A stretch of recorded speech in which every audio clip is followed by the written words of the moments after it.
சுவனத்தின் வாசல்கள் திறக்கப்பட்டு நரகத்தின் வாசல்கள் மூடப்படும் மாதம். மாந்தர்களின் பாவங்கள் மன்னிக்கப்பட்டு நல் அமல்களுக்கான கூலி வாரி வழங்கப்படும். தீன் கமலும் ரமலான் மாதத்தை சிறப்பிக்கும் முகமாக ஊபா வானொலி வழங்கும் விசேட வானொலி நிகழ்ச்சி தொடர் ரமலான் சிந்தனை. ஞாயிறு தவிர்ந்த நாட்களில் இரவு 9:15 அனுசரணை ஊபா மாகாண கலாசார அமைச்சு.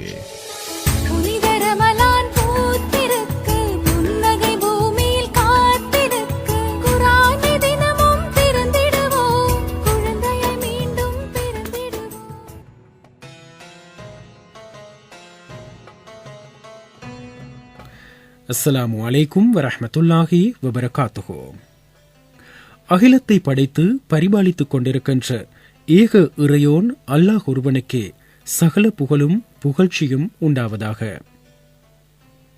அவனின் அருளும் சாந்தியும் எம்பெருமானார் ரசூலே கரீம் ஸல்லல்லாஹு அலைஹி வஸல்லம் அன்னவர்களின் மீதும் அவர்களின் குடும்பத்தார், தோழர்கள் மற்றும் அவர்களை பின்பற்றுவோர் அனைவரின் மீதும் உண்டாவதாக. அல்ஹம்துலில்லாஹ். இன்னும் ஒரு ரமலான் சிந்தனை நிகழ்ச்சியின் வாயிலாக உங்கள் அனைவரையும் சந்திப்பதையிட்டு மகிழ்ச்சி அடைகிறோம். இன்றைய நிகழ்ச்சியினையும் ஒலிப்பதிவு செய்து தயாரித்து தொகுத்து வழங்குகின்ற நான் SM ரமீஸ். இன்றைய ரமலான் சிந்தனை நிகழ்ச்சிக்கும் பூரண அனுசரணை வழங்கிக் கொண்டிருக்கின்றது ஊபா மாகாண கலாசார அமைச்சு. அது மாத்திரமல்லாமல் இந்த வருடத்துக்கான ரமலான் சிந்தனை வானொலி நிகழ்ச்சி தொடருக்கும் கூட பூரண அனுசரணை வழங்கிக் கொண்டிருக்கின்றது ஊபா மாகாண கலாசார அமைச்சு. எனவே அதன் கௌரவ செயலாளர் அவர்களுக்கும் திட்டமிடல் பிரிவின் உதவி செயலாளர் அவர்களுக்கும் எமது மனமார்ந்த நன்றிகளை நாங்கள் தெரிவித்துக் கொண்டு இன்றைய ரமலான் சிந்தனைக்குள் செல்லலாம். நிச்சயமாக சுவனத்தில் ஒரு வாசல் இருக்கிறது. அதற்கு ரய்யான் என்று சொல்லப்படும். அந்த வாசல் வழியாக நோன்பாளிகள் மாத்திரமே நுழைவார்கள். அவர்கள் அல்லாது வேறு யாரும் அதனால் நுழைய மாட்டார்கள். அவர்கள் நுழைந்தவுடன் அந்த வாசல் மூடப்படும் என எம்பெருமானார் ரசூலே கரீம் ஸல்லல்லாஹு அலைஹி வஸல்லம் அன்னவர்கள் கூறியிருக்கிறார்கள். ஆதாரம் புகாரி, முஸ்லிம். அந்த வாசலுக்கான ஒரே ஒரு திறவுகோலான ரமலான் மாதம் நம் கைகளில் கிடைத்திருக்கிறது. இதனை தொலைத்து விடாமல் முறையாக பயன்படுத்த வேண்டியது நம் அனைவரதும் கடமை. அந்த வகையிலே ரமலான் ஒரு ஆன்மீக வசந்தத்தின் உதயம் எனும் தலைப்பில் இன்றைய ரமலான் சிந்தனை வரவிருக்கிறது. இதனை வழங்கவிருக்கின்றார் நட்பட்டி முனை தாருல் ஹிக்மா மகளிர் அரபு கல்லூரியின் விரிவுரையாளர் மௌலவியா NM யாஸ்மீன் ஹுதாயியா BA அவர்கள். அல்ஹம்துலில்லாஹி ரப்பில் ஆலமீன் வல்லாகிபத்து லில் முத்தகீன் வலா உத்வான இல்லா அலல் ஸாலிமீன். அஸ்ஸலாத்து வஸ்ஸலாமு அலா அஷ்ரஃபில் அன்பியாஇ வல் முர்ஸலீன் வ அலா ஆலிஹி வ அஸ்ஹாபிஹி வ மன் தபிஅஹும் பி இஹ்சானின் இலா யௌமித்தீன். அம்மா பஅத். அல்லாஹும்ம ஸல்லி அலா முஹம்மதின் வ அலா ஆலி முஹம்மத் கமா ஸல்லைத அலா இப்ராஹீம வ அலா ஆலி இப்ராஹீம இன்னக ஹமீதும் மஜீத். ரப்பி ஷ்ரஹ் லி சத்ரி வ யஸ்ஸிர் லி அம்ரி வஹ்லுல் உக்ததம் மின் லிசானி யஃப்கஹு கௌலி ரப்பி ஸித்னி இல்மா வர்ஸுக்னி ஃபஹ்மா. அஸ்ஸலாமு அலைக்கும் வரஹ்மத்துல்லாஹி வபரகாத்துஹு. ரமலான் ஓர் ஆன்மீக வசந்தத்தின் உதயம் எனும் கருப்பொருளில் சில விடயங்களை பகிர்ந்து கொள்வதில் மட்டற்ற மகிழ்ச்சி அடைகின்றேன். அல்ஹம்துலில்லாஹ். அந்த வகையில் வீடுகளை சுத்தப்படுத்துதல், தொலைக்காட்சி பெட்டிகளை அகற்றுதல், பள்ளிவாயல்களை அலங்கரித்தல் போன்ற இன்னோரன்ன பணிகளை செய்து உலக முஸ்லிம்கள் அனைவரும் புனித ரமலானை உற்சாகத்துடன் வரவேற்று கொண்டிருக்கின்றனர். உண்மையில் புறரீதியான வரவேற்பை விட அகரீதியான வரவேற்பை ரமலான் வேண்டி நிற்கின்றது. வருடம் தோறும் எம்மை நோக்கி வரும் புனித மாதம் ஆயிரம் வசந்தங்களுடன் எம் வீட்டு வாசல் வந்து சென்றிருக்கின்றது. என்றாலும் ஒவ்வொரு ரமலானையும் அத்தகைய விரிந்த பார்வைகளோடு தான் நாம் எதிர்நோக்கி உள்ளோமா என்ற கேள்வி ஒவ்வொரு முஸ்லிமையும் நோக்கி எழுந்து கொண்டிருக்கின்றது. ரமலான் மாதம் அது ஒரு கண்ணியமான மாதம். அதிலேதான் புனிதமிகு இறைவேதமான அல் குர்ஆன் அருளப்பட்டது. அதிலேதான் 1000 மாதங்களை விட சங்கையான லைலத்துல் கத்ர் என்ற இரவும் அமைந்துள்ளது. அதன் பகற்பொழுது நோன்பிலும் இராப்பொழுது வணக்கத்திலும் செலவிடப்படுவதோடு அதன் பரஸ்பரம் அன்பும் பாசமும் பரிமாறப்படும் மாதமாகவும் இருக்கின்றது. அது பொறுமையையும் தக்வா என்கின்ற இறையச்சத்தை மூட்டி வளர்க்கும் உன்னத மாதமாகவும் இருக்கின்றது. என் ஈமானிய சகோதரிகளே, அன்பின் பெற்றோர்களே, ரமலான் பல நன்மைகளை வழங்குவதோடு அவை தனி மனிதர்களையும் குடும்பங்களையும் தழுவியதாக காணப்படுகின்றன. ரமலான் மாதம் ஏற்படுத்தும் ஆன்மீக பயிற்சியும் பண்பாட்டு வளர்ச்சியும் தனித்துவமான ஒன்றாகவும் காணப்படுகின்றது. தினமும் 12 தொடக்கம் 14 மணித்தியாலங்கள் என ஒரு மாதம் காலம் சுமார் 368 மணித்தியாலங்கள் நோன்பு நோட்பதில் ஒரு அடியானால் கழிக்கப்படுகின்றது.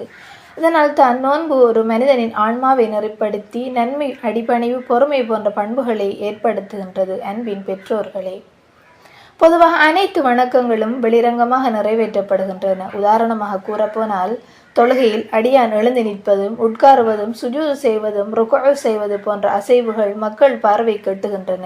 இவை தவிர ஹஜ், ஜக்காத் போன்ற வணக்கங்களும் ஏதோ ஒரு வகையில் வெளிரங்கமானவைதான். ஆனால் நோன்பு இதற்கு முற்றிலும் மாற்றமானது.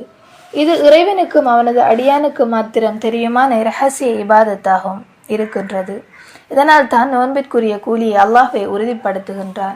புகாரி எனும் கிரந்தத்தில், நோன்பை தவிர மனிதனது அனைத்து செயற்பாடுகளும் அவனுக்குரியவை, நோன்பு எனக்குரியது, அதற்கு நானே கூலி வழங்குவேன் என அல்லாஹ் நோன்பிற்குரிய கூலியை, அதனுடைய நன்மையின் அளவினை தன்னகத்தே வைத்து கொண்டான். ரமலான் அல் குர்ஆனின் மாதமாகும். அதனை ஓதுவதற்கும் விளங்குவதற்கும் அதன் போதனைகளை வாழ்வில் எடுத்து நடப்பதற்கும் ஊக்குவிப்பு வழங்குகின்றது. ரமலானுடைய மாதத்தில் முழுமையாக ஒரு முறையாவது அல் குர்ஆனை ஓதி முடித்து விட வேண்டும் என்ற மனோநிலை பொதுவாக எல்லோர் மனதிலும் ஏற்படும். இம்மாதத்தில் அல் குர்ஆனின் கருத்துக்களை விளங்குவதற்கும் சிந்திப்பதற்கும் முயல்கின்ற பொழுதோ அது எமது ஆன்மாவை ஒரு படி மேலே உயர்த்தி விடுகின்றது. இதன் மூலமாக மனோரீதியான அமைதியும் நிம்மதியும் கிடைக்கின்றது. ஏனெனில் அல்லாஹ்வின் நினைவால் தான் உள்ளங்கள் அமைதி அடைகின்றன. இதனையே சூரா பக்கராவின் 185 வசனத்திலே அல்லாஹு தஆலா குறிப்பிடுகின்ற பொழுது, ஷஹ்ரு ரமலான் அல்லதி உன்சில ஃபீஹில் குர்ஆன் ஹுதல் லின்னாஸி வ பய்யினாத்தி மினல் ஹுதா வல் ஃபுர்கான்.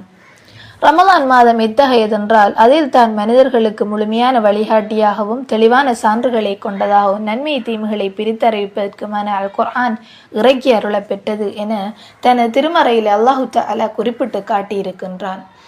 ரமலான் முஸ்லிமிடத்தின் நற்பண்புகளையும் சீரிய ஒழுக்கங்களையும் உருவாக்குகின்றது. அவற்றுள் அல்லாஹ்வை திக்ர் செய்தல், குர்ஆன் ஓதுதல் தவிர வேறு விடயங்களில் நாவை ஈடுபடுத்தாது, மௌனம் காத்தல், தேவை ஏற்படும் போது நல்லதை மாத்திரம் பேசுதல், பொய், புறம், கோள் போன்ற துர்க்குணங்கள் இந்த நாவை பேணுதல், நன்மை ஏவி தீமையை தடுத்தல் போன்ற பண்பாடுகள் மிக முக்கியமானவையாகும். இதனால் நபி ஸல்லல்லாஹு அலைஹி வஸல்லம் அவர்கள் இப்படி கூறியிருக்கின்றார்கள்: பொய்யுரைத்து அதன் அடிப்படையில் செயற்படுவதை விட்டு விடாதவர் உணவையும் குடிப்பதையும் விட்டு விடுவதில் அல்லாஹுக்கு எந்த தேவையும் இல்லை என நபி ஸல்லல்லாஹு அலைஹி வஸல்லம் அவர்கள் குறிப்பிட்டு காட்டியிருக்கின்றார்கள். என் ஈமானிய உறவுகளே, ரமலானின் பகல் பொழுதில் உணவு, குடிபான போன்றவற்றை தடுத்துக் கொள்வதன் மூலம் மனோ இச்சைக்கு கட்டுப்படுவதற்கு பயிற்றுவிக்கின்றது. தனக்கு முன்னால் அறுசுவை உணவும் இனிய பானமும் ஹலாலான மனைவியும் இருந்த போதிலும் இறை கட்டளைக்கு பயந்து அவற்றை அனுபவிக்காமல் மனிதன் தன்னை கட்டுப்படுத்திக் கொள்கின்றான். பொதுவாக மனிதனிடம் இயல்பிலேயே பாலியல் உணர்வு இருக்கின்றது. அது உலக இருப்புக்கும் உயிரினங்களின் பரவலுக்கும் தேவைப்படுகின்ற ஒன்றாக காணப்படுகின்ற பொழுதிலும் இந்த உணர்வு நெறிப்படுத்தப்பட வேண்டும், கட்டுப்படுத்தப்பட வேண்டும். இந்த வகையில் ஒரு நோன்பாளியை பொறுத்த மட்டில் ஹலாலான செயற்பாடுகளை அல்லாஹ்வின் கட்டளைக்காக தவித்துக் கொள்ள முனையும் போது ஹராமானவற்றிலிருந்து தனது உள்ளத்தை தற்காத்து கொள்ளவும் மன இச்சைகளை நெறிப்படுத்தவும் முடியுமான நிலையை அடைய முடிகின்றது. ரமலானின் ராக்காலங்களில் முஸ்லிமின் ஆன்மீக மேம்பாட்டுக்கு அதிகம் இடம் கொடுக்கும் காலப்பகுதியாக இந்த ரமலான் மாதம் காணப்படுகின்றது. அல்லாஹுடன் மிக நெருக்கமாக இருந்து இரவு நேர தொழுகைகளில் ஈடுபட்டு அவனை துதித்து புகழ்ந்து அவனிடமே தஞ்சமடைந்து தன் இயலாமை அவனிடம் ஒப்புவித்து பாவமன்னிப்பு கேட்டு மீளும் செயற்பாடுகள் இந்த ரமலான் பொழுதுகளில் தான் இடம்பெறுகின்றது.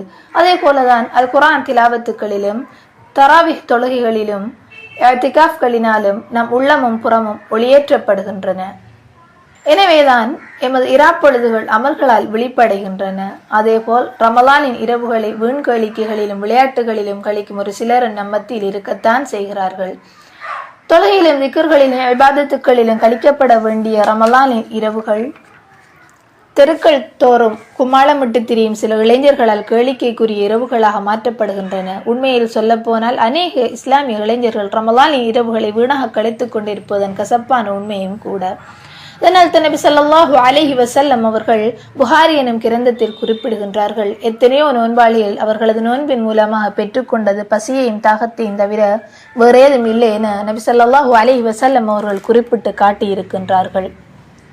எனவே நோன்பு பிறரின் உணர்வுகளை மதிக்கும் பழக்கத்தை ஏற்படுத்துகின்றது. இம்மாதத்தில் நியாயமான சில காரணங்களுக்காக நோன்பு நிற்பதை விட்டு விடுபவர்கள் நோன்பாளிகளின் பார்வைக்கு அப்பால் மறைவான உணவு உட்கொள்ளுதல், அருந்துதல், அசௌகரியம், தொல்லை போன்றவற்றை தவிர்த்துக் கொள்ளுதல் என்பன போன்ற செயற்பாடுகள் புற மனிதர்களின் உணர்வுகளை மதிப்பதன் சிறந்த ஒரு வெளிப்பாடாகவும் காணப்படுகின்றது.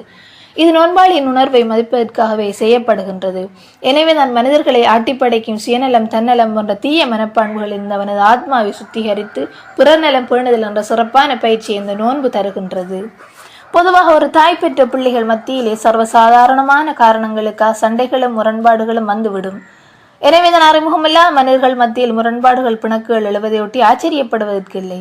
அந்த வகையில் சமூகத்தில் சண்டையும் சச்சரவையும் பிணக்குகளையும் அத்துமுறையையும் தடுத்து விடுகின்ற ஒரு காலமாக ரமலான் காணப்படுகின்றது. ஒருவனோடு சண்டைக்கு வந்தால் அல்லது ஏசினால் நான் நோன்பாளி என கூறட்டும் என்று நபி ஸல்லல்லாஹு அலைஹி வஸல்லம் அவர்களின் போதனைகள் முஸ்லிம் சமூகத்திற்குள் ஒரு பிரச்சினைகளற்ற ஒரு நிலையை தோற்றுவிப்பதோடும் அமைதியும் பாதுகாப்பும் நிறைந்த சூழலையும் உருவாக்குகின்றது. ரமலான் சமூக ரீதியாக பசியின் கொடுமை உணரவும், வசதியுள்ளவன் வறியவனின் துன்பங்களை அறியவும், அவற்றுள் பங்கு கொள்ளவும் துணை செய்வதோடு ஏழை பணக்காரன் என்ற பொருளாதார இடைவெளியை மானசீகமாக குறைத்து விடுவதற்கும், சமூகத்திற்குள் தோன்றும் வகுப்புவாதத்தை, ஏற்றத்தாழ்வையும் அகற்றி மனிதர்களின் சமூக அந்தஸ்து உறுதிப்படுத்தவும் உதவுகின்றது. ஏனெனில் கண்ணியம் எடை போடப்படும் அளவுகோல் பொருளாதார வசதியோ சமூக அந்தஸ்தோ கிடையாது. மாறாக அல்லாஹ்வை அதிகம் அஞ்சுபவனே ஆவான். இதனைத்தான் அல்லாஹு தஆலா தனது திருமறையிலே குறிப்பிடுகின்ற பொழுது 49வது அத்தியாயம் 13வது வசனத்திலே குறிப்பிட்டு காட்டியிருக்கின்றான். இறைவன் பற்றிய அச்சமே உள்ளங்களின் அல்லாஹ்விடத்தில் கண்ணியமானவர், உங்களில் அல்லாஹ்வை அதிகம் அஞ்சுபவரே என்று அல்லாஹு தஆலா தனது திருமறையிலே குறிப்பிட்டு காட்டியிருக்கின்றான். ரமலானின் இறுதியில் நோன்பு காலம் முடிவடைந்து பெருநாள் தினத்தில் கோபதாபங்களை மறந்து பரஸ்பர வாழ்த்துக்களை பரிமாறிக்கொள்வதனாலும் கைலாக கொடுத்து ஆரத்தழுவிக் கொள்வதனாலும் முஸ்லிம்கள் மத்தியில் சகோதரத்துவ வாஞ்சையும் அந்யோன்யமும் ஏற்படுகின்றது. இது சமூக மனோ நிம்மதியுடன் வாழ்வதற்கு துணை செய்கின்றது.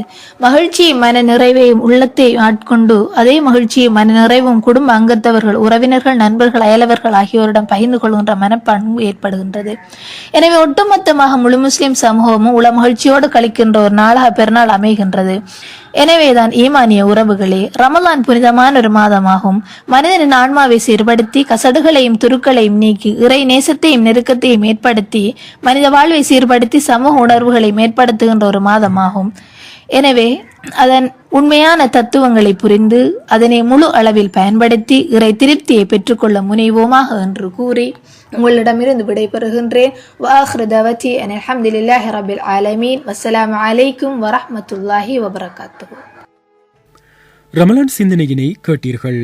வழங்கியவர் நட்பெட்டி முனை தாருல் ஹிக்மா மகளிர் அரபுக் கல்லூரியின் விரிவுரையாளர் மௌலவியா NM யாஸ்மீன் ஹுதாஇயா BA அவர்கள். அவர்களுக்கு ஊவா வானொலியின் எமது அன்பான நேயர் நெஞ்சங்கள் சார்பாக மனமார்ந்த நன்றிகளை தெரிவித்துக் கொள்கிறோம். அதேபோல இலங்கையை பொறுத்தவரையில் முஅல்லிமாக்கள் மற்றும் மௌலவியாக்களுக்கு இப்படியான சந்தர்ப்பங்களை, மார்க்க உபதேசங்கள், சொற்பொழிவுகளை நிகழ்த்துவதற்கான சந்தர்ப்பங்களை வழங்கும் ஒரே ஒரு வானொலி பாசத்தின் பண்பலை ஊவா வானொலி மாத்திரமே என்பதை ஞாபகப்படுத்திக் கொள்வதோடு இன்ஷா அல்லாஹ் எதிர்வரும் நாட்களிலும் இப்படியான சந்தர்ப்பங்களை எங்களுடைய முஅல்லிமாக்கள் மற்றும் மௌலவியாக்களுக்கு வழங்கவிருக்கிறோம் என்பதை ஞாபகப்படுத்திக் கொண்டு இந்தளவில் இன்றைய ரமலான் சிந்தனை நிகழ்ச்சியினை நாங்கள் நிறைவு செய்து கொள்கின்றோம். இன்றைய ரமலான் சிந்தனை நிகழ்ச்சிக்கும் பூரண அனுசரணை வழங்கியிருந்தது ஊவா மாகாண கலாசார அமைச்சு. அந்த விடயத்தையும் ஞாபகப்படுத்திக் கொண்டு இன்றைய நிகழ்ச்சியினை ஒளிப்பதிவு செய்து தயாரித்து தொகுத்து வழங்கி விடைபெற்று செல்கின்ற நான் என்றும் நட்புடன் SM ரமீஸ். அஸ்ஸலாமு அலைக்கும் வரஹ்மத்துல்லாஹி வபரகாத்துஹு. சுவனத்தின் வாசல்கள் திறக்கப்பட்டு நரகத்தின் வாசல்கள் மூடப்படும் மாதம். மாந்தர்களின் பாவங்கள் மன்னிக்கப்பட்டு நல் அமல்களுக்கான கூலி வாரி வழங்கப்படும். தீன் கமலும் ரமலான் மாதத்தை சிறப்பிக்கும் முகமாக ஊவா வானொலி வழங்கும் விசேட வானொலி நிகழ்ச்சி தொடர் ரமலான் சிந்தனை. ஞாயிறு தவிர்ந்த நாட்களில் இரவு 9:15 அனுசரணை ஊவா மாகாண கலாசார அமைச்சு.